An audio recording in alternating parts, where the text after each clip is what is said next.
बारे में पढ़ेंगे। और आपको अच्छा लगा होगा कि मेधांश मैंने स्टार्ट किया, पूरा मजा आया क्लास में, सुबह वाली क्लास में छोड़ना कुछ भी करना चाहे। और फिजिक्स के अंदर हम लोग जो है आज हम पढ़ने वाले तो हीट चैप्टर पढ़ने वाले, ठीक है। हमने अगर याद हो आपको तो वर्क फोर्स पढ़ लिया, एनर्जी पढ़ लिया हमने जो है, और पावर पढ़ लिया हमने, प्रेशर पढ़ लिया हमने, ये सारे टॉपिक हम पढ़ चुके हैं, ठीक है। अब हम पढ़ेंगे क्या, हीट के बारे में पढ़ने वाले, ऊष्मा जो है इसके बारे में कुछ बात करेंगे। उसके बारे में जो है किसकी ओर पढ़ेंगे, तरंग की ओर पढ़ने वाले, तरंग हम लोग पढ़ने वाले, ठीक है। तो हीट क्या होता है, हीट दोस्तों ऊष्मा का मतलब है, अगर कोई दो चीजों के मध्य तापमान में अंतर होगा तो आपकी हीट उत्पन्न होगी, ठीक है। कोई भी दो चीजों के मध्य तापमान में अंतर है तो आपकी हीट उत्पन्न होने वाली है, उसे हम लोग ऊष्मा कहते हैं, उसे हम लोग हीट कहते हैं। तो तापमान का होना सबसे, अगर हीट की बात करो, हीट सबसे महत्वपूर्ण पॉइंट है, दो वस्तुओं के मध्य, दो पदार्थों के मध्य, दो माध्यम के मध्य तापांतर का होना सबसे जरूरी है, ठीक है। इसमें सबसे महत्वपूर्ण बात क्या है, सबसे महत्वपूर्ण बात है कि ऊष्मा उत्पन्न क्यों होती है, ठीक है। ऊष्मा उत्पन्न क्यों होती है ना, ऊष्मा जो है वो तापांतर के कारण उत्पन्न होती है, ठीक है। तापांतर होता है इस कारण आपकी ऊष्मा उत्पन्न होती है। दो वस्तुओं के मध्य तापमान में अंतर होगा तो आपकी ऊष्मा उत्पन्न होने वाली है, हीट उत्पन्न होने वाली है, ये आपको जानना है। और कब तक उत्पन्न होगी आपकी, जब तक दोनों वस्तुओं का तापमान सेम नहीं हो जाएगा, ठीक है। तो मैंने पूछा हीट क्यों उत्पन्न होती है, और ना हीट कब तक उत्पन्न होगी आपकी, हीट ऊष्मा कब तक उत्पन्न होने वाली है, देखिए जब तक दोनों वस्तुओं का तापमान समान ना हो जाए, जब तक दोनों वस्तुओं का तापमान समान नहीं होगा, वस्तुओं का तापमान समान ना हो, तब तक आपकी हीट उत्पन्न होने वाली है, समान ना हो तब तक आपकी हीट उत्पन्न होने वाली है। अगर दो वस्तुओं के मध्य टेंपरेचर डिफरेंस है तो हीट आपकी उत्पन्न होगी, ठीक है। और जब तक दोनों वस्तुओं का तापमान समान ना हो जाए तब तक आपकी हीट उत्पन्न होती रहेगी। हीट दोस्तों उत्पन्न इसलिए होती है कि दोनों वस्तुओं का तापमान समान हो जाए, ठीक है। मान लो, मान लीजिए ये दोस्तों आपके सामने एक गिलास रखा हुआ है, एक गिलास यहाँ पर रखा हुआ है, और इस गिलास के अंदर जो है वो जल भरा हुआ है, ठीक है। इस गिलास में जल भरा हुआ है, और जल जो भरा हुआ है वो ठंडा पानी इसके अंदर भरा हुआ है, कैसा ठंडा पानी इसके अंदर भरा हुआ है गिलास के अंदर, ठीक है। और दोस्तों आसपास जो मेरे वातावरण है तो वहां पर गर्मी है, ठीक है। यहाँ पर गर्मी है, ठीक है। यहाँ पर जो आसपास जो वातावरण है यहाँ पर तो गर्मी है, यहाँ गर्मी का माहौल है। अब दोस्तों यहाँ पर क्या होगा, इसका तापमान कम हो गया, इसका तापमान अधिक हो गया, तो दोनों के बीच में तापमान का अंतर हो गया। हीट की पहली कंडीशन होती है, मैं फिर एनसीईआरटी सवाल है, हीट की पहली कंडीशन है दोनों वस्तुओं के मध्य टेंपरेचर डिफरेंस होना चाहिए, ताप का अंतर होना चाहिए, तभी हीट उत्पन्न होगी, ठीक है। यहाँ दोस्तों गर्म है यहाँ पर, और यहाँ पर ठंडी आपकी हीट दोस्तों उत्पन्न होती है, आपकी हीट अधिक से कम की ओर जाएगी, ठीक है। अधिक तापमान से कम तापमान की ओर जो है हीट आपकी ट्रांसफर होती है, ठीक है। हीट की दिशा होती है, कैसे होती है, इसकी दिशा होती है आपकी, ये होती है अधिक तापमान से कम तापमान की ओर, ठीक है। अधिक तापमान से कम तापमान की ओर जो है वो हीट आपकी ट्रांसफर होती है ना, तो अधिक तापमान से कम तापमान की ओर जो है वो हीट ट्रांसफर होती है, आपको ध्यान रखना है, इसकी डायरेक्शन दिशा होती है अधिक तापमान से कम तापमान की ओर। अगर दोस्तों आपसे यहाँ पर ये पूछूं मैं, इस जल भरा हुआ है ठंडा जल आपके, अगर मैं इसको में लगाकर रखूंगा उस समय बाद जो आपका जल है उसका टेंपरेचर नॉर्मल हो जाएगा, ठंडा नहीं रहेगा, थोड़ी देर बाद गर्म हो जाएगा ना, तो ऐसा हो जाएगा कि मैंने कहा अधिक तापमान से कम तापमान की हीट ट्रांसफर होगी, तो हीट जो है यहाँ तापमान अधिक है, यहाँ तापमान कम है, तो हीट जो है कहां से, हीट दोस्तों यहाँ से कहां पर ट्रांसफर होने वाली है, यहाँ से यहाँ ट्रांसफर होने वाली है। जो ऊष्मा जो होती है, हीट होती है वो अधिक तापमान से कम तापमान की ओर ट्रांसफर होगी, इसे हम बोलते हैं छात्रा हीट की ट्रांसफर होने वाली है। जिस कारण दोस्तों जहां से हीट जाती है वो चीज ठंडी होती है, और जिसमें हीट जाती है वो चीज गर्म होती है, ठीक है। मेरी बात सुनना, जो ऊष्मा का जो गंतव्य होगा, डेस्टिनेशन होगा, वो चीज आपकी गर्म होगी, और जो ऊष्मा का जो आपके प्रारंभिक बिंदु होगा जहां से हीट जाएगी वो स्थान आपका होने वाला है, वो स्थान आपका ठंडा होने वाला है। ये पॉइंट आप लिखिए साथ में। कुछ देर बाद जो है ये पानी गर्म हो जाएगा, इसके बराबर टेंपरेचर आपका हो जाएगा, तब दोनों का तापमान समान हो जाएगा तो हीट का ट्रांसफर रुक जाएगा, इसका तापमान भी इजीली हो जाएगा, इसका तापमान भी इजीली हो जाएगा, तो हीट का टेंपरेचर अपने आप रुक जाएगा, ठीक है। तो देखिए इस बात को, अगर आपसे पूछूं मैं, नोट लिखना, अगर आपसे पूछे यहाँ पर देखिए लिखना, किस वस्तु से ऊष्मा निकलती है, ऊष्मा निकलती है, किस वस्तु से ऊष्मा निकलती है, वह वस्तु ठंडी होती जाती है।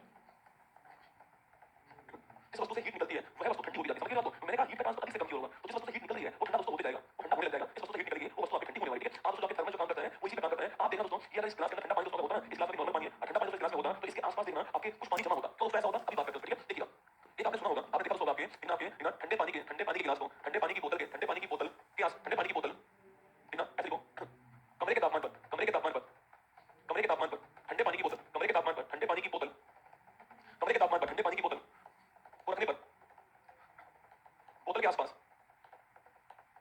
पानी इकट्ठा हो जाता है, देखा आपने, चेक कर लेना।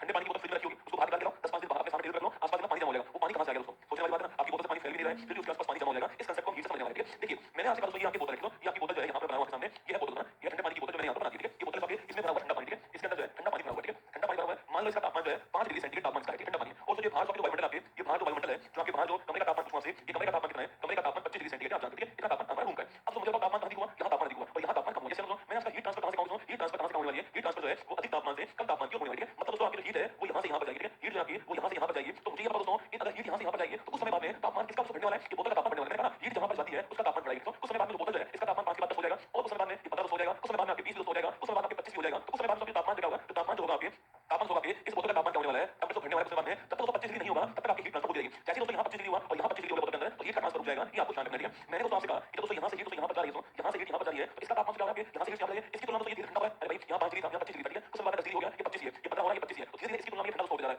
ठंडा दोस्तों वो है मतलब क्या होगा, तो यहाँ जो आपकी जो भाप होगी आसपास, तो कमरे में जो भाप होती है वो ठंडी होना स्टार्ट हो जाएगी, ठंडी होने का मतलब भाप किसमें कन्वर्ट होगा, पानी में कन्वर्ट होगा। ठंडा होने का मतलब क्या है, भाप पानी बनता है, पानी बर्फ बनता है, ठीक है। तो यहाँ जो भाप होगा आसपास वो पानी में कन्वर्ट हो जाएगा, पानी में कन्वर्ट होने के बाद में वो यहाँ पर आसपास नजर आएगा आपको, पानी की बूंदें इस गिलास के इस बोतल के आसपास, तो बोतल के नीचे आपको दिखाई देगी। तो अगर पूछा आपसे कमरे के तापमान ठंडे पानी की बोतल को रखने पर बोतल के आसपास पानी इकट्ठा होता है, क्योंकि क्योंकि क्योंकि ऊष्मा स्थानांतरण, ऊष्मा स्थानांतरण से बोतल के आसपास की ना, बोतल के आसपास की भाप पानी की बूंद में परिवर्तित हो जाएगी, ठीक है। पानी की बूंद में परिवर्तित हो जाएगी, ये आपको ध्यान रखना है, ठीक है। तो कभी सवाल पूछ रहे हैं आपसे ध्यान रखिएगा, मैंने आपको यहाँ पर टारगेट दिखा दिया, ठीक है। हीट का मात्रक पूछा क्या होता है, हीट का मात्रक छापना क्या होता है, जो हीट होता है इसका मात्रक आप जानते हो, जो ऊर्जा का मात्रक है वो हीट का मात्रक होता है, ठीक है। जैसे कैलोरी आपकी हीट का मात्रक कैलोरी होता है, और मैंने आपको लिखा हुआ है 1 कैलोरी बराबर 4.18 जूल होता है, याद है आपको, मैंने लिखा हुआ है 1 कैलोरी कितना होता है, 4.18 जूल जो है वो 1 कैलोरी के बराबर होता है, आपको ध्यान रखना है, ठीक है। तो हमारी हीट की जनरल बात है, हीट क्या होता है, ऊष्मा क्या होती है, तो ऊष्मा तापमान के कारण उत्पन्न होती है। अगर दो वस्तुओं में टेंपरेचर डिफरेंस है तो आपकी हीट उत्पन्न होगी, ठीक है। सेकंड पॉइंट आपके सामने, सेकंड पॉइंट, हाँ अगर दोस्तों एक बच्चा पूछ रहा है इसका कमरे का तापमान 5 डिग्री होता होगा, अरे मैंने कहा तापमान अंतर नहीं है तो ये पानी ठंडा नहीं होगा, क्यों होगा दोस्तों, अगर तापमान अंतर नहीं है तो पानी ठंडा नहीं होगा।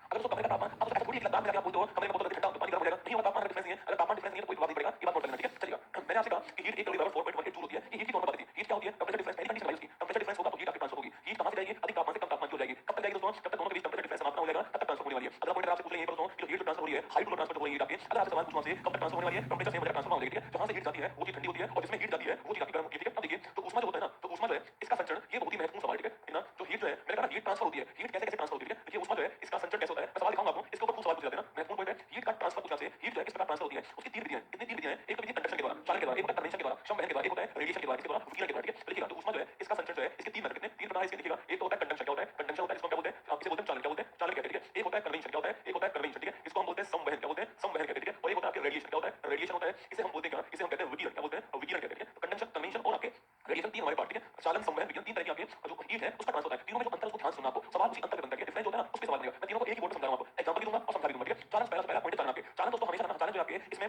आपके माध्यम जरूरी होगा, ठीक है? चालन में माध्यम का मतलब ठोस हो कब हो गैस हो, इसे बोलते हैं माध्यम, क्या बोलते हैं माध्यम, ठीक है? चालन हमेशा केवल ठोस में होता है, माध्यम कौन से माध्यम का मतलब है ना, माध्यम का मतलब सॉलिड है या फिर आपका लिक्विड है या फिर आपका गैस है, इसे हम बोलते हैं माध्यम, ठीक है? सॉलिड है लिक्विड है गैस है, इसे हम बोलते हैं मीडियम या फिर माध्यम, ठीक है? निर्वात का मतलब माध्यम नहीं है, वैक्यूम का मतलब आपके माध्यम नहीं है, ठीक है? एक कंडक्शन, आप कंडक्शन नोट कीजिएगा, यह केवल ठोस में होता है, क्या कंडक्शन केवल किसमें होता है, केवल ठोस में। अगर हमें हीट ट्रांसफर करना है तो इससे होगा, ठीक है? केवल सॉलिड के अंदर आपके हीट ट्रांसफर जो है वो इससे होगा, ठीक है? और लिक्विड और गैस होगा साथ में, जो द्रव और गैस होगा उसमें इससे होने वाला है, ठीक है? द्रव और गैस होगा उसमें आपके से होगा, जो लिक्विड और गैस होने वाला है इसमें आपका कन्वेंशन होगा, और जो वैक्यूम होगा निर्वात होगा उसमें इससे होने वाला है, ठीक है? जो वैक्यूम जो होगा तो निर्वात होगा उसमें किससे होगा आपके रेडिएशन होगा। बिल्कुल आपके सामने क्लियर बात, स्पष्ट बात है कि सॉलिड के अंदर कंडक्शन होने वाला है, लिक्विड गैस के अंदर कन्वेंशन होने वाला है और रेडिएशन आपके वैक्यूम के अंदर होने वाला है। अब मुझे बताओ, आपसे सवाल पूछ ले इनमें से किसमें माध्यम की आवश्यकता नहीं होती है, आप सवाल पूछो बताना मुझे, कौन बताएगा आपसे कि इनमें से किस विधि के अंदर माध्यम की आवश्यकता नहीं होती है, आप ये बताना, ठीक है? ऑप्शन नंबर कंडक्शन के अंदर, ऑप्शन नंबर कन्वेंशन के अंदर, ऑप्शन नंबर रेडिएशन के अंदर, ये आपको बताना है, ठीक है? बिल्कुल क्वेश्चन बताऊंगा आपको, बहुत सारे क्वेश्चन बहुत सारे बताऊंगा, कितना करना है कंडक्शन कन्वेंशन रेडिएशन, पहले कांसेप्ट पढ़ लो एक बार ना, ऊष्मा को पहले पढ़ लेते हैं फिर सवाल करेंगे, ठीक है? यही होना भी चाहिए ना, इस पर जरूरी है, अभी रुक जाओ, बात करेंगे धीरे-धीरे, सब कुछ होता है, ठीक है? देखिए सवाल मैंने आपसे ये पूछा कि तीनों में से किसके अंदर माध्यम की आवश्यकता नहीं होती है,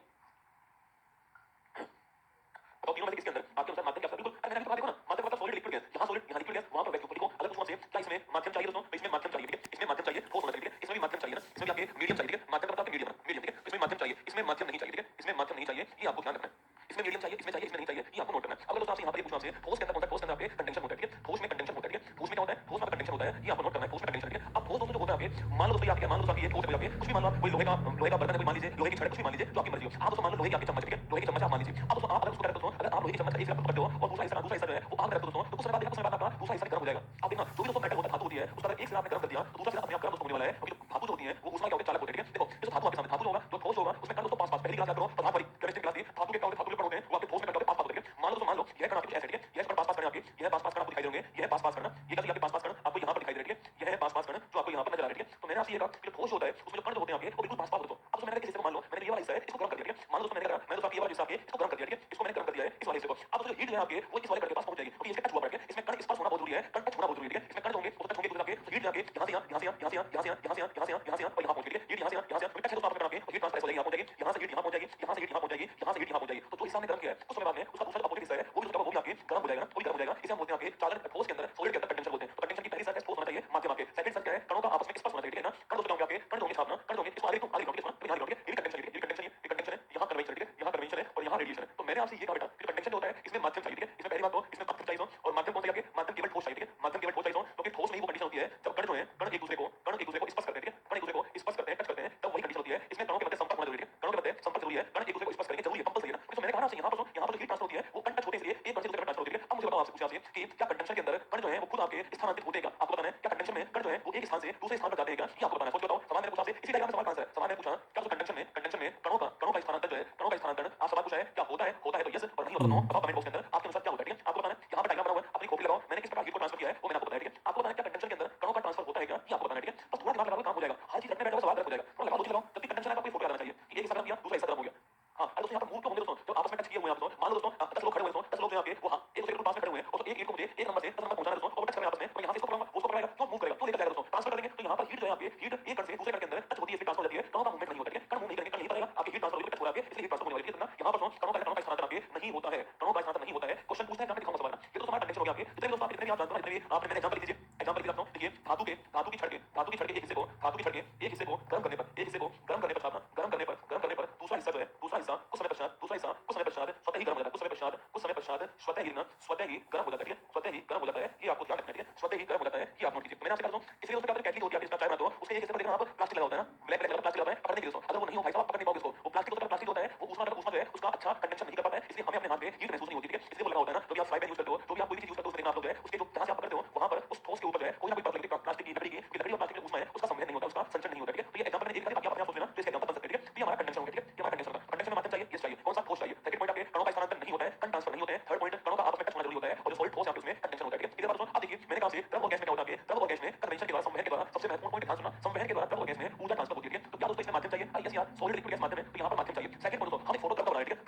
जो मन कर दोस्तों हमें फोटो बना के मान लो दोस्तों इसमें गैस भरी हुई है, इस रूम में गैस के बहुत सारे कण होंगे, इस रूम में गैस के कण दोस्तों, तो यहाँ पर एक कण है, यहाँ दूसरा कण है, यहाँ थर्ड है, यहाँ फोर्थ है, यहाँ कण एक है, यहाँ दो है, यहाँ तीन है, यहाँ चार है। मान लो इस गैस इस रूम में ये गैस के कण आपके सामने दिखाई दे, गैस का मतलब कण दूर दूर होते हैं, ठोस में कण बिल्कुल पास होते हैं, तरल में थोड़ी दूर होते हैं, गैस में दोस्तों कण आपके दूर दूर होते हैं। अब आप सोच के बताओ, अगर दोस्तों सोचना पड़ेगा, अगर दोस्तों यहाँ पर मैंने ये वाला हिस्सा मान लो, ये वाला हिस्सा मैंने गर्म कर दिया, ठीक है, यहाँ दोस्तों मैंने ये वाला हिस्सा गर्म कर दिया है, तो आप मुझे ये बताओ ये वाला कण आपके गर्म हो गया, ये वाला कण गर्म हो गया, तो इसके संपर्क में आ गया। अब मुझे बताओ यहाँ से मुझे आपकी हीट यहाँ बतानी है, कैसे पहुंची दोस्तों आपके, तो इस कण को खुद दोस्तों यहाँ जाना पड़ेगा, इस कण को यहाँ जाना पड़ेगा दोस्तों, फिर ये वाला कण यहाँ जाएगा, ये वाला कण यहाँ जाएगा और फिर ये यहाँ वाला हिस्सा गर्म होगा, ठीक है, ये वाला कण यहाँ से यहाँ पहुंचेगा, हीट ट्रांसफर ये वाला यहाँ पहुंचेगा, ये वाला यहाँ पहुंचेगा, तब आपकी हीट यहाँ पहुंचने वाली है। तो द्रव और गैस में कण दूर होते हैं, इसलिए कणों को खुद जो है चलना पड़ता है हीट को ट्रांसफर करने के लिए। तो द्रव और गैस में कण दूर है, इसलिए कण खुद आपके कण जो है खुद का ट्रांसफर होता है, कण खुद आपके गतिशील होते हैं और हीट को ट्रांसफर करते हैं, ये द्रव और गैस के अंदर होता है। देखिए मेरे साथ ना देखिए सबके कन्वेंशन समझेंगे आप दोस्तों, द्रव और गैस में कण दूर होते हैं, इसलिए इसलिए कणों को कणों का इसलिए कण स्वयं गतिशील होकर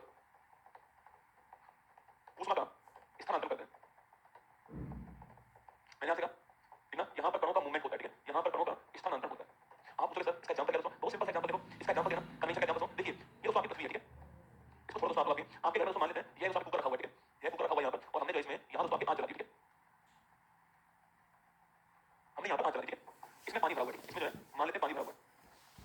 अब देखना जब भरा हुआ है, ये दोस्तों इसमें पानी भरा हुआ है, मतलब इधर भरा हुआ है, लिक्विड भरा हुआ है इसमें, और नीचे से हम इसको हीट दे रहे हैं, ठीक है, नीचे से हम इसको हीट दे रहे हैं, ठीक है। अब दोस्तों क्या होता है आपके यहाँ पर, ये दोस्तों आपके ये वाला जो आपका हिस्सा होगा, यहाँ जो पानी दोस्तों होने वाला है वो आपके गर्म होगा, ठीक है, वो गर्म दोस्तों होगा, गर्म होने के बाद क्या होता है, कोई चीज गर्म होती है तो हल्की होती है ना, कोई चीज गर्म होती है तो हल्की होती है, हल्की होने का ऊपर की उड़ती है, ठीक है, हल्की होगी तो ऊपर की उड़ने वाली है, अच्छा गुब्बारा हल्का होता है इसलिए ऊपर जाता है, ठीक है, तो हल्की चीज होगी तो ऊपर की उड़ती है दोस्तों, यहाँ पर गर्म होगी, ये वाला गर्म हुआ, इसका तापमान बढ़ा तो यहाँ से आपकी हल्का होगा ऊपर उड़ गया, इसको गर्म करेगा दोस्तों, फिर इसको गर्म करने वाला है, इसको गर्म करने वाला है, तो ऐसे गर्म होने वाला है, ऐसे गर्म होने वाला है, इसी को बोलते हैं, ये तो क्या है कि कणों का स्थानांतरण हो रहा है, ठीक है, कण जो है यहाँ वाले कण इसके ऊपर वाले कण को आपके गर्म कर रहे हैं पहुंच करके, फिर ये वाले कण इसके ऊपर वाले कण पर पहुंच कर वहां पर, ये वाले कण इसके ऊपर वाले को उस समय पश्चात है पूरा बर्तन जो है उसका पानी गर्म हो जाएगा, उस समय के पश्चात मेरी बात सुनना, उस समय के पश्चात ये पूरा जमा गर्म हो जाएगा, ये आपने देखा होगा, ये पूरा जमा गर्म हो गया, तो गर्म आपके ऊपर जा रहा है और ठंडा जाके नीचे आ रहा है, ठंडा जाके वो नीचे आ रहा है, इसलिए दोस्तों आप देखो जो कभी-कभी ऐसा होता है क्या, आपने पानी गर्म करके रख दिया ना, पानी गर्म करके आपने ऊपर से उंगली डाल चेक करना, ऊपर वाला पानी गर्म हो गया, आपका पानी गर्म हो गया, आपने पानी बंद किया और बाल्टी में डाल दिया और नहाने बैठ गए, जब नहाते तो पहला टप्पा डाला तो आपको लगा पानी गर्म तो हुआ ही नहीं, केवल ऊपर वाला गर्म हुआ, तो ऐसा क्यों हुआ, अब सुनना दिमाग को, मैंने आपसे कहा जो भी तो गर्म हो जाएगा ऊपर जाएगा ना, तो गर्म तो होगा आपके यहाँ गर्म हुआ, ये वाला गर्म हो गई, ये ऊपर आ गई, तो यहाँ गर्म हुआ ऊपर पहुंच गई, यहाँ गर्म हुआ ऊपर पहुंच गई, यहाँ गर्म हुआ ऊपर पहुंच गई, तो ऊपर ठंडा पानी होता है, ठंडा पानी जाके वो नीचे आ रहा है, ठंडा पानी नीचे आ रहा है, तो गर्म पानी पहुंच गया ऊपर, गर्म पानी पहुंच गया ऊपर आके और ठंडा पानी आके नीचे, यही तो होता है आपको सुना के ऊपर वाला हिस्सा गर्म रहता है और नीचे वाला हिस्सा ठंडा रहता है, यही कंडीशन वहां पर हो जाती है, ठीक है। तो जब जो होते हैं उनमें संचरण होता है और संवहन होता है, ठीक है, गैस में जो वायुमंडल जो हमारा वायुमंडल एटमॉस्फेयर है वो भी इसी से गर्म होता है, ठीक है। जनाब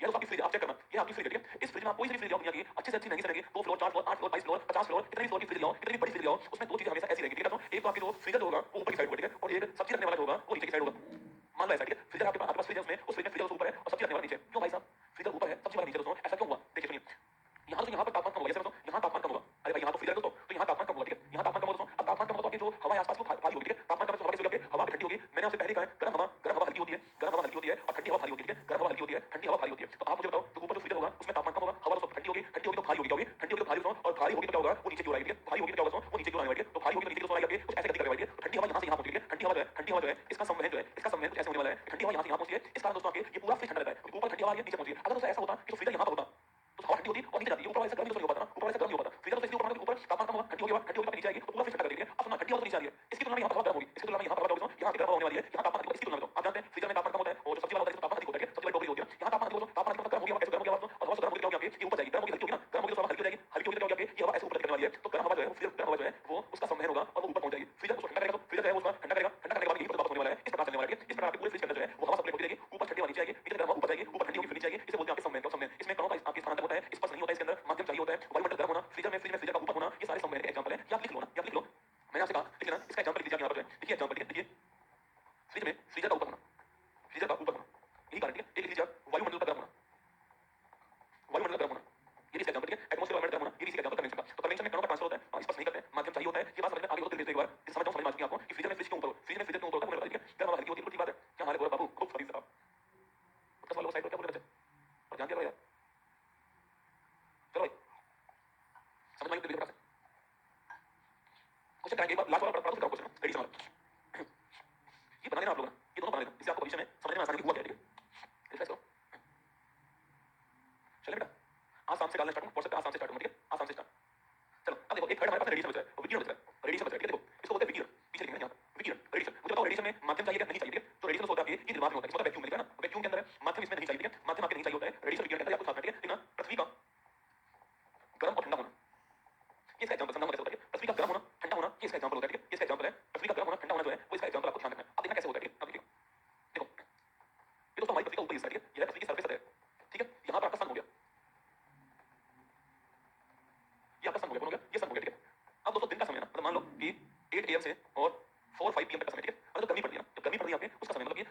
कहाँ आ रहा है, यह पृथ्वी की ओर आ रहा है, ठीक है। इसे बोलते हैं सूर्य ताप। क्या बोलते हैं, इसे बोलते हैं इंसोलेशन। इंसोलेशन अच्छा, तो इसकी फुल फॉर्म होती है इनकमिंग सोलर रेडिएशन, ठीक है। इनकमिंग सोलर रेडिएशन होती है, इसका शॉर्ट फॉर्म है इंसोलेशन। जो अपने पढ़ते हैं सूर्य ताप को, सूर्य से आने वाला ताप सूर्य ताप कहलाता है, ठीक है। ये दिन की बात करते हैं, ये दिन की बात कर रहे हैं हम लोग, दिन की बात कर रहे हैं। और आप जानते हो कि सूर्य से प्रकाश आता है वो निर्वात से आता है, ठीक है। वो वैक्यूम से आता है, निर्वात से आता है। सूर्य से प्रकाश आ रहा है जो आपके माध्यम, थोड़ी ऊंचाई के माध्यम है, उसके बाद कोई माध्यम नहीं होता है, थोड़ा ऊंचाई के माध्यम होता है, उसके बाद माध्यम नहीं होता है। सूर्य का प्रकाश अधिकांश निर्वात में गति कर रहा है, वैक्यूम में गति कर रहा है, ठीक है। अब यहाँ से आपके आ रहा है, अब बताओ मुझे, अगर तो यहाँ से हीट आई, अगर गर्म बोल दो सूर्य अधिक गर्म है, कैसे ना सूर्य गर्म तो अधिक होता है, ये कम गर्म होती है, तो हीट का ट्रांसफर कैसे होगा, मैंने कहा ना हाई से लो की होगा, ठीक है। तो हीट यहाँ से यहाँ पहुंचेगी, हीट दोस्तों क्या होगा, तो हीट है वो यहाँ से यहाँ पहुंचेगी, ठीक है। हीट दोस्तों ऐसे करेगी आपकी, और हीट कहाँ पहुंचेगी आपकी, हीट पृथ्वी पहुंचेगी और इसका तापमान बढ़ जाएगा, ठीक है। जो पृथ्वी होगी आपकी, पृथ्वी गर्म हो जाएगी ना, तो दिन का आपके समय होता है उसमें हमारी अर्थ होती है वो गर्म हो जाती है, क्योंकि लगातार हीट आ रहा है, हीट का ट्रांसफर हो रहा है, वहां से हीट यहाँ पहुंच रहा है। मैंने पहले कहा जिसमें हीट जाएगा वो गर्म होगा, तो ये आपकी पृथ्वी जगह गर्म हो रही है, क्योंकि यहाँ दोस्तों आपकी हीट जो है वो पहुंच रही है, ठीक है। यहाँ पर हीट पहुंच रही है इसलिए पृथ्वी आपकी गर्म हो रही है। अब तो रात में चलते हैं, अब आते रात की, मतलब कि 6-7 PM से हम जो है मॉर्निंग 7 AM तक बात करते हैं, ठीक है। देखना यही पृथ्वी आपके सामने दिखाई दे रही है आपको, यही पृथ्वी है, इसी की सतह आपके सामने है। मैंने आपसे बोला कि जितना सूर्य से प्रकाश आना था आ गया, ठीक है। शाम को सूरज छिप गया है, अब सूरज से प्रकाश नहीं आएगा, ठीक है। अब देखना सब टाइम आपका कैसा है का, इसके बाद वाले टाइम में आपको महसूस गर्मी थोड़ी कम हुई है ना, गर्मी सवारी कब होती है, 12, 1, 2 बजे के आसपास गर्मी सब कुछ कंडीशन होती है ना, 2 बजे के आसपास है, फिर 4-5 के बाद गर्मी कम होने स्टार्ट हो जाती है ना, तो अब गर्मी कम हुई है। देखो इसका तापमान बढ़ चुका है, ठीक है, इसका तापमान पहले से बढ़ चुका है, पृथ्वी आपकी गर्म हो चुकी है। देखो पृथ्वी जो है पृथ्वी आपकी गर्म हो चुकी है ना, पृथ्वी जो है वो गर्म हो चुकी है, पृथ्वी गर्म हो चुकी है। अब ऊपर से तापमान नहीं आ रहा है, ठीक है, ऊपर से तापमान नहीं आ रहा है। अब तो सोचिए आप पृथ्वी गर्म हो चुकी है, इसके आसपास कौन, इसके आसपास एटमॉस्फेयर होगा, इसके आसपास जो है वो होगा एटमॉस्फेयर, होगा यहाँ पर तो एटमॉस्फेयर होने वाला है, ठीक है। तो पृथ्वी के आसपास एटमॉस्फेयर होता है, यहाँ पर आपके वायुमंडल होता है। आप मुझे ये बताओ कि जब सूर्य से प्रकाश दोस्तों आ रहा होगा तो सर्वाधिक गर्म पृथ्वी हुई है, ठीक है। इसकी तुलना में ठंडा होगा, इसकी तुलना में जो एटमॉस्फेयर होगा ठंडा दोस्तों होने वाला है, ठीक है। तो ये क्या होगा, ये इसकी तुलना में ठंडा होगा, ठीक है, इसकी तुलना में ठंडा होगा, ये आपको साथ में, और ऊपर बढ़ने पर तापमान कम होता है, ठीक है, ऊपर बढ़ने पर तापमान कम होता है, आप जानते हो, ठीक है। इसकी तुलना में ये ठंडा होने वाला है, ठीक है। अब मुझे बताओ पृथ्वी तो हो गई गर्म, ऊपर वायुमंडल हो गया ठंडा, तो यहाँ से आपकी जो हीट है वो ट्रांसफर होगी वायुमंडल के अंदर, तो हीट होगी वो कहाँ पर, हीट जो है वो यहाँ से ट्रांसफर होगी आपके कहाँ पर, एटमॉस्फेयर के अंदर जो है वो ट्रांसफर होने वाली है। इन जो किरणों, ये किरणें आ रही है, इन्हें बोलते हैं हम लोग क्या, इन्हें बोलते हैं पार्थिव किरण, क्या बोलते हैं, इन्हें बोलते हैं पार्थिव किरण, क्या बोलते हैं इनको, इन्हें बोलते हैं पार्थिव किरण कहते हैं, ठीक है। तो मुझे बताओ कि पृथ्वी का तापमान अधिक है, एटमॉस्फेयर तापमान कम है, मैंने रूल में आपको तापमान डिफरेंस है, हीट ट्रांसफर होगा, तो हीट यहाँ से गर्म है वहाँ से ट्रांसफर होगा, तो हीट यहाँ से यहाँ ट्रांसफर होगा। अब तो पृथ्वी में से हीट निकल रहा है, तो पृथ्वी में कहा है जिसमें से हीट निकलती है वो हीट ठंडी होगी, तो पृथ्वी दोस्तों यहाँ पर ठंडी होगी। तो रात में, दिन में पृथ्वी गर्म होती है और रात में ठंडी होती है, किससे होती है, पार्थिव किरण निकलते हैं, उससे रात में पृथ्वी ठंडी होती है, ये आपको छाप है। अगर दोस्तों आप रेगिस्तान में जाओगे ना, मरुस्थल में जाओगे, आप बाड़मेर जैसे जोधपुर वहाँ तो दिन में तापमान बहुत अधिक होता है, इसलिए वहाँ पर दिन में पृथ्वी तपती है ना, गर्म होती है पृथ्वी आपकी वहाँ की। रात में तो जितना दिन में गर्म होता है ना उतना ही रात में ठंडा वहाँ पर होता है, रात में वहाँ पर कंबल लेके सोना पड़ता है। आज का दिन रात में कंबल चाहिए वहाँ पर, क्योंकि वहाँ पर दिन में पृथ्वी गर्म होती है, जितनी गर्म होगी उतनी ही रात में ठंडी होती है, तो वहाँ पर कंडीशन होती है। चूरू दोस्तों भारत का सबसे सर्वाधिक गर्म जिलों में से एक भी है, सर्वाधिक ठंडे जिलों में से एक चूरू है ना। तो मैंने आपसे कहा कि पृथ्वी का ठंडा कैसे होना है, पृथ्वी ठंडी कैसे होती है, पार्थिव किरण से होती है ठंडी, पहला पॉइंट। तो ये सारी बातें आपके सामने, दिन की कंडीशन है, रात की तो है, तो पृथ्वी का गर्म होना ठंडा होना कैसे होता है, विकिरण से होता है, विकिरण मतलब रेडिएशन से होता है, ये तो पता है आपको, रेडिएशन से होता है। मैं इस पॉइंट को दिखाता हूँ, ठीक है, देखिए मेरे साथ में, तो इसकी व्याख्या पॉइंट की वो लिख लीजिए मेरे साथ में, लिखिएगा, देखिए दिन के समय, दिन के समय सूर्य ताप के कारण पृथ्वी, पृथ्वी का तापमान बढ़ता है, अर्थात पृथ्वी गर्म होती है, पृथ्वी गर्म होती है, देखिएगा। रात के समय पृथ्वी की सतह का तापमान आसपास के वायुमंडल की तुलना में अधिक होता है, इसलिए पृथ्वी की सतह से पार्थिव विकिरण के द्वारा ऊष्मा का स्थानांतरण, ऊष्मा का स्थानांतरण पृथ्वी से वायुमंडल की ओर होता है, और पृथ्वी ठंडी होती है, और पृथ्वी ठंडी होती है। बताओ मुझे कोई समस्या इसके अंदर, बात समझ में आई तो एक बार बताओ मुझे, कमेंट बॉक्स में बात समझ में आ चुकी है, पृथ्वी कैसे गर्म होती है, ठंडी होगी वापस सामने, ठीक है। सूर्य ठंडा क्यों नहीं होता है, सूर्य में एनर्जी बनती है लगातार, वहां पर नाम की रिएक्शन हुई आपकी, नाम की संलयन क्रिया हुई, ठंडा नहीं हुआ है। अगर सूर्य ठंडा हो गया ना तो खत्म है, ठीक है। ये मैंने व्याख्या इसलिए लिखवाई आपको, देखो मैं चाहूंगा कि डायग्राम मोर देन सफिशिएंट है समझाने के लिए। जब हम ज्योग्राफी पढ़ते हैं ना, जब मैंने ज्योग्राफी पढ़ी थी, मेरा खुद का सब्जेक्ट ज्योग्राफी रहा हुआ है ना, ज्योग्राफी इकोनॉमिक्स पॉलिटिकल साइंस, तो ज्योग्राफी में हमारे लिए बड़ा महत्वपूर्ण टॉपिक था, ये वाला टॉपिक हमारे लिए इंसोलेशन वाला, सूर्य ताप, विकिरण, रेडिएशन, ये बहुत काम आए थे हमारे ना, ये बहुत काम आए थे। तो मैंने एक बच्चा पूछा था एटमॉस्फेयर तो कन्वेंशन से गर्म होता है, बेटा मैंने कहां पढ़ी थी, यहाँ पर मैंने रेडिएशन में क्या लिखा है, पृथ्वी का गर्म और ठंडा होना, हम पृथ्वी की बात कर रहे हैं, एटमॉस्फेयर की बात यहाँ कर चुके हैं ना, मैं इसकी बात नहीं कर रहा बेटा, मैंने तो एग्जांपल लिखा है, मैंने थोड़ी लिखा है एटमॉस्फेयर की बात थोड़ी कर रहा हूं, पृथ्वी की बात कर रहा हूं ना, तो मैंने लिखा है पृथ्वी का गर्म होना ठंडा होना, ये आपके लिए, तो ये आपको ध्यान रखना है, ठीक है। चलिए तो ये नोट कर लेना। एक्चुअली क्या है, मेरे कजिन की शादी थी, मैं गांव आया हूं, आप जानते होंगे, वीडियो आप महसूस करोगे, उसकी शादी थी कल, और सेम सेम एज के, तो थोड़ा लगाव ज्यादा होता है हमारा ना। तो कल मैं वहां से 4 बजे आया था रात को, और सुबह मेरी आज बहुत ही मेहमान सही थी, मैंने आके काम कराया, सोचो आप, मतलब इतना डांस वांस किया वहां पर, इतना थक गए थे, 3-4 दिन से शादी चल रही थी वो, कभी कोई फंक्शन, कोई फंक्शन, इतना थक गया रात को, फिर भी काम करवाया। यकीन मानना, अगर मतलब कोई मुझे ये बोलता ना कि भाई तुझे मैं चांद पे लेके चलूंगा और तू काम करा ले 1 घंटे, सो मत, मैं बोलता नहीं करना भाई, सोई ना, सोना है मेरे को ना, इतनी नींद आई थी, फिर भी मैंने काम करवाया। 5 बजे तक काम हुआ, और फिर 5:30-6 बजे क्लास स्टार्ट कर दी मैंने आपकी, और मैदान से मैंने पढ़ाई। अब चिल्लाने से गला बैठ चुका है, वो चिल्लाया शादी में, गला बैठ गया, फिर भी मैं रुका नहीं ना। अब मुझे इतनी संतुष्टि कब हो रही है इस बात की, यार मेरे को क्लास दिया, आज आप वाली क्लास में भी संतुष्टि है, माना कि मुझे बहुत नींद आई थी, थका हुआ महसूस कर रहा था, फिर मैं क्लास लेने जाऊंगा और आगे आपके सामने। तो कभी कभी आपको लगेगा कि आप ये काम नहीं कर पाओगे, उस समय वो काम करके देख लो, अगर आपने वो काम कर दिया तो भाई साहब लेवल थोड़ा अलग होने वाला है उस समय, तो करके देख लिया करो वो काम, ठीक है। लिखो फटाक से, चलो यार। अब देखो एक क्वेश्चन पूछा गया एसएससी के अंदर, सवाल दिखाऊंगा बाद में, ठीक है। सवाल ये था, ऑप्शन नंबर 1, साफ वायुमंडल बादलों से घिरे वायुमंडल की तुलना में अधिक गर्म होता है। ऑप्शन नंबर बी, सेम करना, ठीक है, सेम करना, साफ वायुमंडल बादलों से घिरे वायुमंडल की तुलना में कम गर्म होता है, ऊपर वाले में अधिक नीचे वाले में कम है, ठीक है। ऑप्शन नंबर सी सत्य एक सत्य को पहचानना, सत्य को पहचानना। ऑप्शन नंबर सी सेम है, साफ वायुमंडल बादलों से घिरे वायुमंडल के समान तापमान होता है। बताओ क्या आंसर आपका अनुसार होगा? पहला बताओ फिर मैं बात करूंगा। व्हाट्सएप क्यूआर कोड यहाँ पे नहीं मिलेगा, मुझे नहीं पाएगा यहाँ पे, मैं लिंक नहीं पाएगी भाई। इंस्टाग्राम में डालिए, वहां चेक कर लेना, या फिर कल मॉर्निंग में ज्वाइन करना, ठीक है। मॉर्निंग में लिंक करवा दूंगा। अभी यहाँ पर ऐप में सिस्टम नहीं है, ठीक है। बताओ कल मॉर्निंग में आ जाना, मॉर्निंग वाली क्लास में वहां मिल जाएगा, ठीक है। अब कभी कभी अवसर होने का नुकसान भी उठाया करो ना, जरूरी है। आपको अहमियत पता लगती है, समय निकलने की कीमत पता होनी चाहिए आपको, ठीक है। चलो बताओ क्या आंसर होगा आपके अनुसार, थोड़ा सोच समझ के आंसर देना। जो भी लिखो, साफ वायुमंडल बादलों से घिरे वायुमंडल की तुलना में अधिक गर्म होता है, साफ वायुमंडल बादलों से घिरे वायुमंडल की तुलना में कम गर्म होता है, या समान तापमान होता है, आपके अनुसार क्या है, ठीक है। एटमॉस्फेयर में क्लाउड है, क्लाउडी एटमॉस्फेयर है और एक क्लियर एटमॉस्फेयर है, दोनों में टेंपरेचर कहां अधिक होगा या बराबर होगा वो आपको बताना है, ठीक है। देखो देखो मेरे साथ देखना, देखो एक कंडीशन है, ये हमारी पृथ्वी है और ये आपका वायुमंडल हो गया, ठीक है। देखो हम किसकी बात कर रहे हैं, ये रात की बात कर रही है, रात की बात कर रही है, जब पृथ्वी से वायुमंडल गर्म होता है तब की बात कर रहे हैं, ठीक है। मैंने आपसे कहा कि हमारे यहाँ का तापमान अधिक था, यहाँ तापमान कम था, ठीक है। मैंने कहा यहाँ से पांचवी विकिरण निकलती है और वो यहाँ जाती है, ठीक है। इससे जो एटमॉस्फेयर है इसका तापमान बढ़ता है और पृथ्वी हमारी ठंडी होती है ना। अभी मैंने बात की, ठीक है। अब दोस्तों देखना, अगर दोस्तों ऐसा हो जाए ये पृथ्वी है और इसके आसपास यहाँ पर आपके एटमॉस्फेयर, यहाँ पर बादल है, ठीक है। जो एटमॉस्फेयर है उसमें आपके बादल है, ठीक है। ऐसा हो जाए कि यहाँ पर बादल है, रात की बात करेंगे, इसके बाद रात की बात करना। अगर ऐसा हो जाए कि यहाँ पर आपके एटमॉस्फेयर में बादल है, आप देख सकते हैं क्या होगा, यहाँ पर यहाँ पर मैंने कहा यहाँ पर यहाँ से यहाँ तापमान अधिक है, यहाँ से पांचवी विकिरण निकलेंगे, ठीक है। कुछ ऐसे निकलेंगे, यहाँ से ऐसे निकलेंगे, ठीक है। उद्देश्य क्या होगा, उद्देश्य होगा तापमान कम करना, उद्देश्य क्या होगा, उद्देश्य होगा तापमान कम करना। अब दोस्तों यहाँ पर मुझे बताओ, आपके यहाँ दोस्तों आपके जो आपके निकलेंगे, जो आपके विकिरण जो है वो यहाँ से वापस आएंगे, ठीक है। वो यहाँ फंस जाएंगे, वो यहाँ पे फंस जाएंगे आपके बीच में। यहाँ पर तो ये आगे निकल जाएंगे, यहाँ पर तो फंसेंगे नहीं, क्योंकि एटमॉस्फेयर आपके ऊपर नहीं है, ऊपर निकल जाएंगे। अब तो यहाँ पर क्या होगा, यहाँ पर फंस जाएंगे आपके, तो यहाँ ये तापमान फंस गया, ये तापमान फंस गया, ठीक है। मैंने कहा यहाँ से निकला तापमान बादल निकला है, यहाँ पर है, यहाँ से निकला यहाँ पर फंस गया बीच में, तो यहाँ टेंपरेचर बढ़ जाएगा। कभी सवाल पूछे आपसे, बादल वाली रात जो है वो अधिक गर्म होती है या फिर साफ आसमान वाली रात अधिक गर्म होती है, तो बादलों वाली रात जो होती है वो अधिक गर्म होती है साफ आसमान की तुलना में, ठीक है। चलो लिखो मेरे साथ में, लिखो मेरे साथ में, ये लिखो ना, तो नोट लिखना, बादलों वाली रात साफ आसमान की तुलना में अधिक गर्म होती है। ये पता नहीं आपने महसूस किया नहीं किया, आपने ये फील किया होगा, ये तापमान जब आपके आसपास गर्मी अधिक पड़ रही होगी ना, तो देखना पूरे जो बोलते हैं बारिश होगी, क्या बारिश होगी, वो बोलते हैं आपके, वो जानते हैं कि तापमान अधिक होगा ना तो बादल बनने वाले हैं, बारिश हो सकती है आपके, ऐसा होता है। देखना बारिश से पहले तापमान हमेशा अधिक होता है ना, गर्मी बहुत अधिक पड़ती है, चिपचिपा मौसम होता है ना, तब तक बारिश होती है। तो बादलों वाली रात साफ आसमान की तुलना में अधिक गर्म होती है, क्योंकि पृथ्वी से निकलने वाली ऊष्मा बादलों के कारण वायुमंडल में फंस जाती है।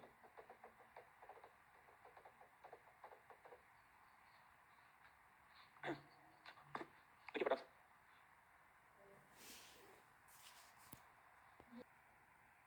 एक लास्ट डायग्राम बना रहा हूँ, आपको सोच के बताना है कि कहाँ पर कौन सी चीज होगी, ठीक है। बताओगे मेरे को, और मैं गारंटी बता रहा हूँ आपको देखकर खूब मजा आ जाएगा, ठीक है। देखो ठंडी पड़ रही है बहुत जबरदस्त, ठंडी पड़ रही है, दिसंबर का महीना चल रहा है, ठीक है। दिसंबर का महीना ठंडी पड़ रही है ना, आपके आसपास जो है, मान लेते हैं आपके आसपास जो है वो आग जल रही है, ठीक है। ये आग जल रही है आपके आसपास, ठीक है। अब उसको कुछ लोग हैं, देखो आपके आसपास आग जल रही है, ठीक है। अब देखना दो कंडीशन आपके सामने होनी होगी, तीन कंडीशन दिखाऊंगा, ठीक है। एक तो बंदा ऐसा है जो अपने हाथ में लोहे की छड़ लिए बैठा है, एक बंदा ऐसा है जो अपने हाथ में एक लोहे की छड़ लिए हुए बैठा हुआ है, ठीक है। ठीक है, ये लोहे की छड़ उसके हाथ में वो बैठा हुआ है, ठीक है। और वो छड़ उसने इस आग में दे रखी है, ठीक है। सेकंड दोस्तों, एक बंदा ऐसा है, आप देखना ऐसा होता होगा, आपने महसूस होगा कि कुछ लोग पैर सेकते हैं आग के ऊपर ना, खड़े जाते हैं आग के ऊपर और उसके ऊपर पैर सेकते हैं, ठीक है। तो वो बंदा, एक बंदे को ऐसा मान लेते हैं जो अपना पैर जो है, अपना पैर सेक रहा है, ठीक है। अपना पैर सेक रहा है, एक बंदा ये, ठीक है। ये मान लेते हैं ए है, ये मान लेते हैं ए है, ये मान लेते हैं बी है। और एक बंदा वो है जो बदन में बैठा हुआ है, बिल्कुल खाली राम ना, खाली राम के रोटी नाम दोस्तों, रोटी वोटी खा के हाथ पे अपने कंबल ओढ़ के नहीं, साइड बैठा हुआ है, साइड बैठा हुआ है और अपने हाथ जो है ना, अपने हाथ जो है वो सेक रहा है, ठीक है। अपने हाथ सेकने लगा हुआ है, एक यहाँ बैठा हुआ है, ठीक है। और चुनाव की बात कर रहे हैं, किसी की सरकार गिर रही है, किसी की बदल रही है, कौन जीता है कौन हारा है, इसकी बात चल रही है, ठीक है। ये कंडीशन नंबर 3 हो गया ना, ये अपने हाथ सेक रहा है, साइड में खड़ा होकर हाथ सेक रहा है, साइड में बैठ के। आप मुझे बताओ कि ए बी सी कंडीशन जो है वो हीट के किस रूप की कंडीशन बताओ। ये सवाल सबको समझ आना चाहिए आपको, और ये सवाल पूछा गया सवाल है, मैंने बनाया, ये रेलवे एयर में डायग्राम पूछा गया सवाल है और उसमें सवाल आया था ना, ये एग्जाम में पूछा गया सवाल आपके सामने। बताओ मुझे ए बी और सी जो है ये कौन कौन सी कंडीशन है, कौन कौन से तरीके हैं, बताओ।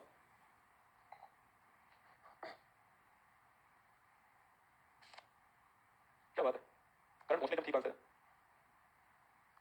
समझ तो सारा खेल समझने के ऊपर ना, आप एनसीईआरटी को कर नहीं पाओगे, एनसीईआरटी डायग्राम ये बना हुआ, देख रहे हैं एनसीईआरटी खोल के, और मिल जाएगा डायग्राम आपको, देखो। तो मैंने क्या क्या बताया आपको, चलो थोड़ा और आप दिमाग लगाओ, रिफ्रेश करते रहो, थोड़ा लगाओ दिमाग आप लोग।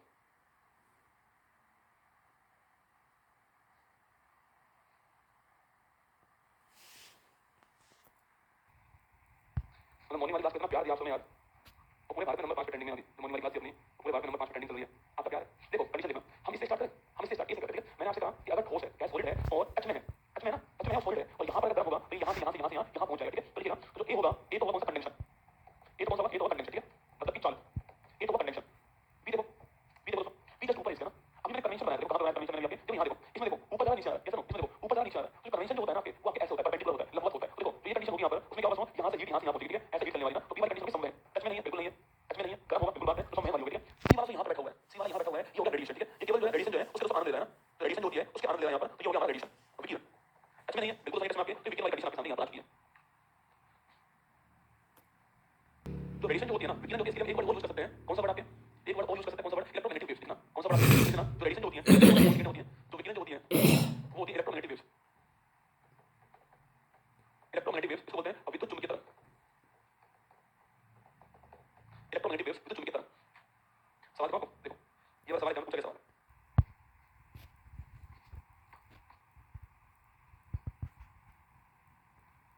कैसे होगा यार?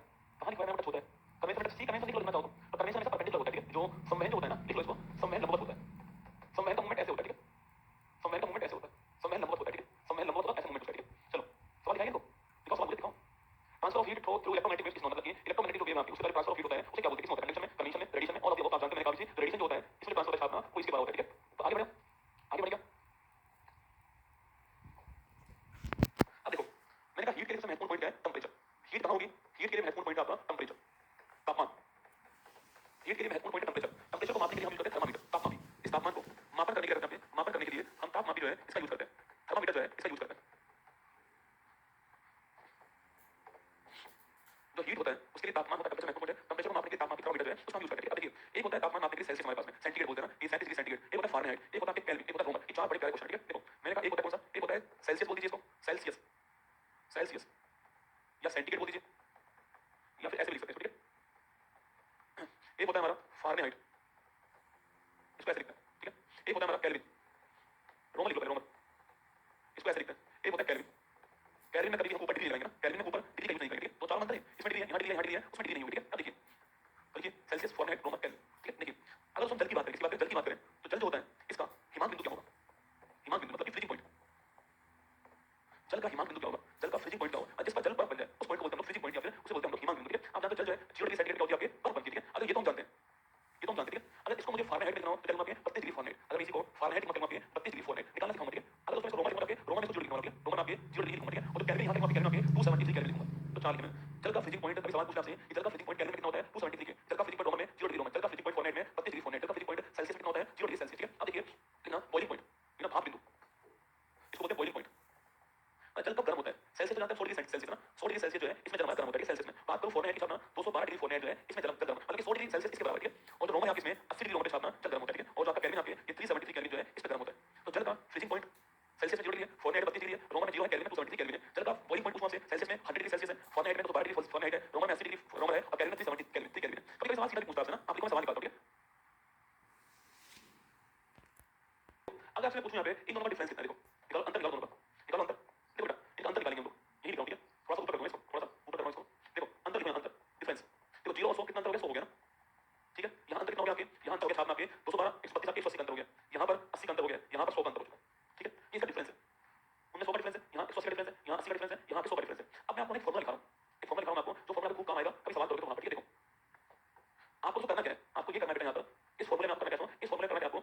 जो सा भी पैमाना है उसको लिखना है, उसमें से उसका हिमांक बिंदु है उसको माइनस करना है, और डिफरेंट है उसका भाग देना है। मैंने क्या बोला? आपको ये करना है कि मान लो हम सेल्सियस लिख रहे हैं, ठीक है? तो इसमें से इसका फ्रीजिंग पॉइंट माइनस करो, 0 फ्रीजिंग पॉइंट लो, और जो डिफरेंस होगा उसका भाग दो। अगर मैं फारेनहाइट लिख रहा हूं तो फारेनहाइट का फ्रीजिंग पॉइंट 32 जो है उसको माइनस कर दिया, और डिफरेंस 180 उसका भाग दे दिया। अगर मैं रोमन लिख रहा हूं तो उसका फ्रीजिंग पॉइंट माइनस कर दिया है, और डिफरेंट 80 का भाग दे दिया है। अगर मैं केल्विन लिख रहा हूं तो उसका फ्रीजिंग पॉइंट आपके उसको माइनस कर दिया है, और डिफरेंट उसका भाग दे दिया। कोई बड़ी बात? क्या करना है? जो पैमाना लिखा है आपने उसमें से उसका जो हिमांक बिंदु है वो माइनस कर दीजिए, और जो डिफरेंस आया है उसका भाग दे दीजिए। ये चारों बराबर होंगे, c माइनस 0/100 बराबर है -32 अपॉन 90 बराबर r माइनस 0/80 बराबर k माइनस 273 अपॉन 100। ये आपको ध्यान रखना है, ठीक है? अब देखिए इसमें सवाल कुछ भी पूछ सकता है आपसे, इसमें सवाल कुछ भी आपके सामने आ सकता है। ये सवाल पूछा गया, देखिए किस तापमान पर सेल्सियस और फारेनहाइट पैमाने बराबर होते हैं? एक क्वेश्चन पूछा गया, चलो बताइए बताओ किस तापमान पर सेल्सियस और फारेनहाइट दोनों पैमाने बराबर होते हैं? बताओ फटाक से, फिर मैं और सवाल निकालूं आपके लिए। एक सवाल ऐसे पूछा गया, -300 केल्विन को सेल्सियस में कन्वर्ट करो। ये सवाल गया हुआ है, -300 केल्विन को सेल्सियस में कन्वर्ट करो, रिफ्रेश करो। देखो किस तापमान पर सेल्सियस फारेनहाइट पैमाना बराबर होता है? पहला क्वेश्चन ये करते हैं, ठीक है? देखो मेरा फॉर्मूला है c - 0/100 बराबर f - 32 अपॉन 180। यही था फॉर्मूला अपना। भाई मुझे बात करनी है सेल्सियस फारेनहाइट की बात करनी है, ये तो बात करनी है, क्यों करो? देखो c - 0/100 बराबर f - 32 अपॉन 180, ठीक है? मैंने कहा सेल्सियस फारेनहाइट दोनों बराबर हो जाए, मान लो ये दोनों आपके x है, मान लो दोनों का x है, ठीक है? तो x - 0/100 बराबर x - 32 अपॉन 180, 0 से कटे 0, तो x अपॉन 10 बराबर x - 32 अपॉन 18, ठीक है? उसको मल्टीप्लाई करो, 18x बराबर क्रॉस मल्टीप्लाई करके x - 320, ये आगे ये इधर गया, कितना गया? ये हो गया 8x हो गया बराबर -320, तो x बराबर हो गया है -320 अपॉन 8 बराबर -40 डिग्री। केवल डिग्री यूज करना है, -40 डिग्री। तो सेल्सियस और फारेनहाइट आपस में बराबर होते हैं, तो -40 करेक्ट आंसर होगा, ठीक है? हो गया आंसर ये वाला? अब बताओ, तो ये बात ध्यान रखना आप लोग कि -40 डिग्री जो है इस पर सेल्सियस और फारेनहाइट जो है वो आपस में बराबर होते हैं, ठीक है? एक क्वेश्चन पूछा गया कि -300 के को सेल्सियस में परिवर्तित करो, ठीक है? देखो -300 के हमें किसका निकालना है? केल्विन और सेल्सियस। तो याद करो c - 0/100 बराबर k - 273 अपॉन 100, ये हो गया। अब ये सुनो, c - 0/100 बराबर k - 273 अपॉन 100, ठीक है? अब देखो इसकी वैल्यू रखनी है आपके c अपॉन इधर के नीचे से हटा दो इसको, तो c बराबर हो गया k - 273, ठीक है? तो c बराबर k माइनस क्या हो गया है? 273 हो गया, ठीक है? तो k की वैल्यू कितनी है आपकी? k की वैल्यू है -300 के, k के की वैल्यू सवाल पूछा कि के जो है आपके -300 क्या रखो, के जो है -300 तो वहां पर सी की वैल्यू क्या होगी? ठीक है, तो आपके के -300 अच्छा क्या बताया आपने आंसर इसका आंसर क्या बताया आपने? इसका आंसर क्या बताया इसका? कई लोग टोटल आ रहे हैं, उन्होंने क्या कर दिया है 300 में से 273 गए तो बाकी आ गया 37 अरे इसको होगा -300 -273 तो -573 इतना होगा इसका आंसर -573 होगा। ठीक है, तो जिनका भी आंसर आ रहा है वो ठीक आंसर है। इस सवाल को लिख लो, देखो ये लिख लो, देखो 37 डिग्री सेल्सियस को फारेनहाइट में कन्वर्ट करो, बताओ 37 डिग्री सेल्सियस को फारेनहाइट में कन्वर्ट करो, करो फटाफट जल्दी करो फटाफट।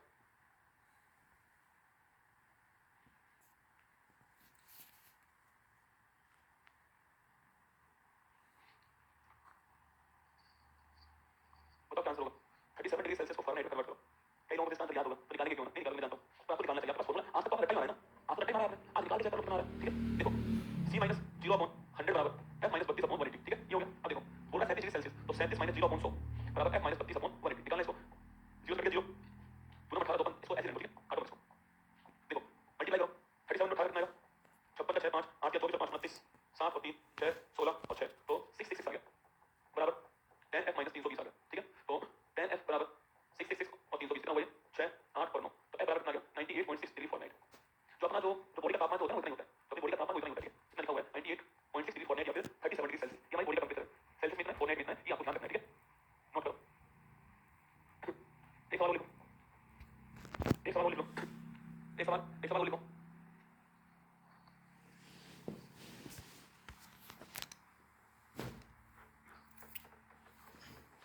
परम शून्य ताप कितना होता है, इसकी वैल्यू क्या है बताइए? तो परम शून्य ताप जो होता है मतलब कि ये सबसे ऐसा मानिए आप मिनिमम टेंपरेचर, इससे कम तापमान नहीं होता है, न्यूनतम तापमान मिनिमम टेंपरेचर। यानी इसको ऐसे पूछूं आपसे, मुझे बताना आप कि अगर 0 डिग्री सेल्सियस को केल्विन में कन्वर्ट करो, बताओ मुझे फटाफट करो, बताओ मुझे 0 डिग्री सेल्सियस को केल्विन में कन्वर्ट करो, करो फटाफट कितना आता है 0 डिग्री सेल्सियस को केल्विन में कन्वर्ट करो, करके बताओ। हाँ देखो करते हैं आप, मैंने कहा आपसे c - 0/100 बराबर k - 273/100 इसलिए कट गया c 0 हो गया 0 - 0 बराबर k - 273 हो गया। ठीक है, k - 273 हो गया, इसे नो 0 सेल्सियस केल्विन करो, केल्विन ये करना सवाल का इसको, ये करो सवाल चेंज करो थोड़ा सा, 0 केल्विन को सेल्सियस में कन्वर्ट करो, ये करो सवाल सेल्सियस में परिवर्तित करो, सवाल थोड़ा चेंज करो। ठीक है, देखो c - 0/100 बराबर k - 273/100 सवाल पूछ रहा है तो ये कट गया 0 केल्विन पूछ रहा है, c - 0 बराबर 0 - 273 तो c बराबर -273। ठीक है, तो 0 केल्विन जो होता है ये सबसे न्यूनतम ताप है, 0 केल्विन आपके तापमान की लोएस्ट वैल्यू है, सबसे न्यूनतम तापमान है। ठीक है, ठीक ना, तो परम शून्य ताप जो होता है इसका मतलब होता है ना, इसका मतलब होता है न्यूनतम तापमान। अब इसके बराबर है 0 केल्विन के बराबर है, इसके बराबर है, इससे नीचे तापमान नहीं होता है। ठीक है, 0 केल्विन के बराबर आपके तापमान है और ये इसके बराबर आता है, ये आता है -273.15 डिग्री सेल्सियस। ठीक है, ये तो 273 तो हमारा फिक्स डाटा लिखते हैं, एक्चुअल डाटा ये होता है -273.15 डिग्री सेल्सियस जो है इसके बराबर। कभी सवाल पूछा आपसे परम शून्य ताप क्या होता है, तो परम शून्य ताप जो है वो 0 केल्विन या फिर -273.15 डिग्री सेल्सियस होता है। ठीक है, अब सवाल देखना क्या घुमा के सवाल पे सवाल बनाने वाले हैं ना, अगर ये सवाल अगर आप करोगे ना बार-बार तो आपका कांसेप्ट थोड़ा अच्छा क्लियर होगा। ठीक है, देखो सवाल मैं भेजता हूं फिर आप चेक करना सवाल को।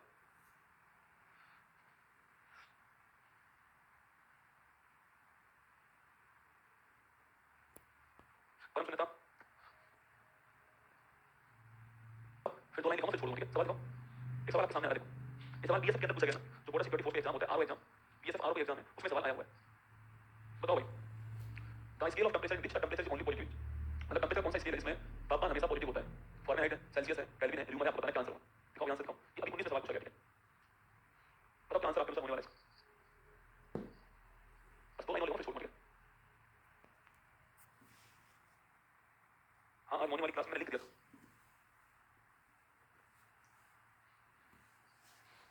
बताओ क्या आंसर होगा।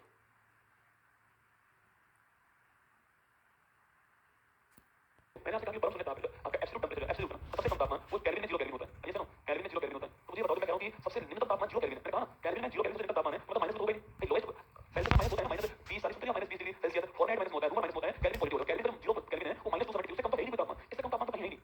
तो ये बात ध्यान रखना, केल्विन जो है केल्विन तापमान ऑलवेज पॉजिटिव, ये सदैव पॉजिटिव होता है, केल्विन टेंपरेचर सदैव पॉजिटिव होता है। ठीक है, ऑलवेज पॉजिटिव होता है। ठीक है, चलो बस लास्ट 2 लाइन लिख लो, लास्ट 2 लाइन फिर आपको हम छोड़ देंगे, छुट्टी कर देंगे। ठीक है, देखो नोट, देखो थर्मामीटर में सामान्यतः पारे का उपयोग करते हैं, क्योंकि पारे का थर्मामीटर होता है ना आपके जो घर में होता है थर्मामीटर, उसमें पारा भरा होता है ना, क्योंकि पारा जल्दी से जमता नहीं है। पारा वो धातु जो लिक्विड फॉर्म में मीडियम को, तो पारा जल्दी जमता है। पारे का आपके फ्रीजिंग पॉइंट -39 डिग्री सेल्सियस होता है। ठीक है ना, थर्मामीटर सामान्यतः पारे का उपयोग करते हैं, पारे का हिमांक बिंदु -39 डिग्री सेल्सियस होता है। और जो पारा जो है ना, उसका फ्रीजिंग पॉइंट -39 डिग्री सेल्सियस है, मतलब पारा जो होता है पारा जल्दी से जमता नहीं, तो बैटरी जो है जमता नहीं, इसलिए हम उसका यूज करते हैं।